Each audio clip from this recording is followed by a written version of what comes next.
scientists could defect. This changes everything. He could answer all sorts of questions. Where did the memory say he was? The glowing sea? That can't be right. No one would risk going there, not even to hide.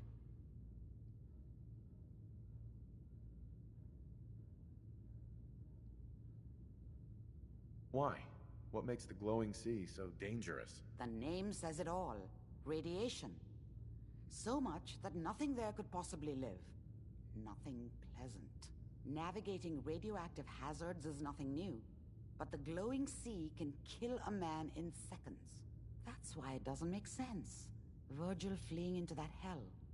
The exposure alone. That's why he's there. To make the Institute think twice about following him. That must be it. He's using the radiation and the glowing sea like a shield, or a cloak, a way to throw them off and be at an advantage. If Virgil found a way to survive there, you'll have to do the same. If you're going to follow him. How do I fight that much radiation, Doctor? There are chemical compounds. Rad-X, Radaway. You'd need as much as you could carry. Maybe more. A sealed environment suit would be great, if you could find one. Or maybe one of those suits of power armor? That would be perfect. I'll find a way to get through the rads. Don't worry. Good luck. And be safe. By the way, I unplugged Mr. Valentine first. Removed the implant while you were waking up. He's waiting for you upstairs. Dr. Amari. Be careful of the radiation. The glowing sea isn't a place to be caught unprepared.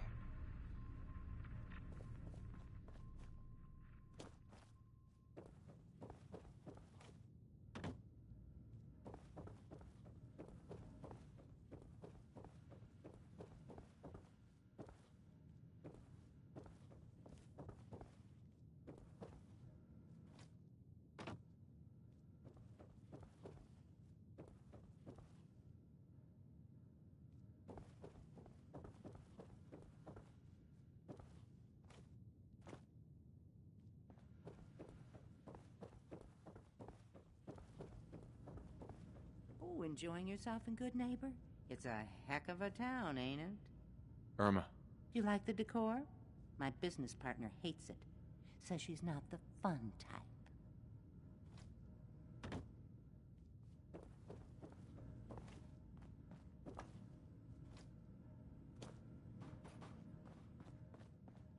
Hey, Valentine. Hope you got what you were looking for inside my head. I was right. I should have killed you when you were on ice. You want to try for round 2? Let's go! What? What are you talking about? You sounded like Kellogg just then. Did I? Huh. Amari said there might be some mnemonic impressions left over. Anyway, I feel fine, so let's get going.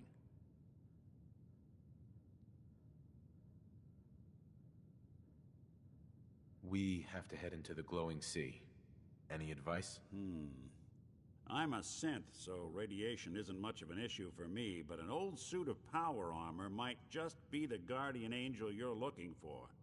That, or you could buy up all the Rad-X and Radaway you can find from any chem dealer who's got it in stock. Let's get going, Nick. Been one heck of a ride so far. Let's see where it takes us next. You know that whole business with Doc Amari and Kellogg's memories? It got me thinking. It's just there's still some Nick Valentine history I've been wanting to put a bow on for a while now. I could use a hand if you're willing to take a crack at it. What kind of history are we talking here? Well, this one's straight out of the archives.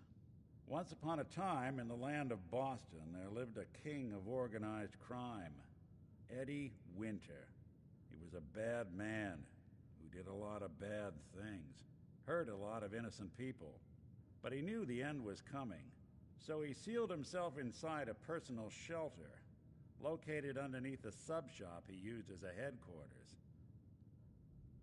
There's more to this, isn't there? The story gets even more twisted. The arrogant bastard wanted to cheat death, live forever, so he could come out of that shelter someday into this brave new world. Sound familiar? Only Eddie didn't want to be a frozen banana. No cryo sleep for him, no. He invested his money in some sick, crazy radiation experiment. You don't mean to tell me he used that radiation to... That's right. Eddie Winter went and turned himself into a ghoul, 200 years before it was fashionable. Hell, he was probably the first one. And I'm convinced that he's still locked inside that shelter, safe and sound, ready to come out and begin his evil reign all over again. I'm gonna find him and kill him, so that never happens. You in? I don't get it, Nick. Why kill Eddie Winter, even if he is still alive? This sounds like some kind of vendetta. I've got memories of a girl. My girl. They're not really my memories, I know that. They're Nick's. But the girl, she was real. She was beautiful and innocent.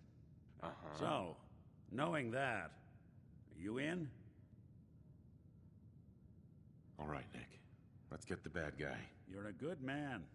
Now, I know where Winter's vault is, but the door is sealed with a complex numerical code. Lucky for us, Winter's arrogance knew no bounds. Back in the day, he recorded 10 holotapes, incriminating different criminal associates. On each one, he hit a single number. We find all of those holotapes, we get all the numbers. We get all the numbers, we get the code. And then we get Winter. I've been putting together a file on this one for a while now. There's a pair of holotapes in here worth listening to, including one of Winter's. I managed to snatch from the Cambridge Police evidence lockup before getting swarmed by ferals. On my way out the door, I spotted an active evidence terminal.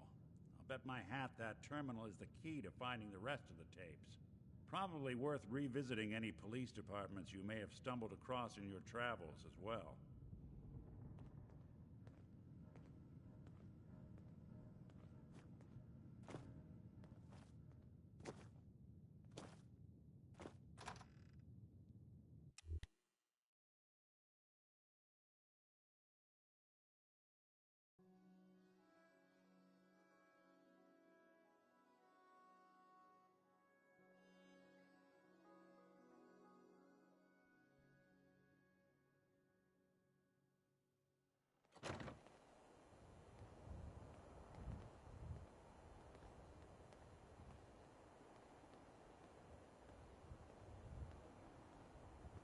Buddy, I need to be a lot more high or a lot more drunk to be bothered right now.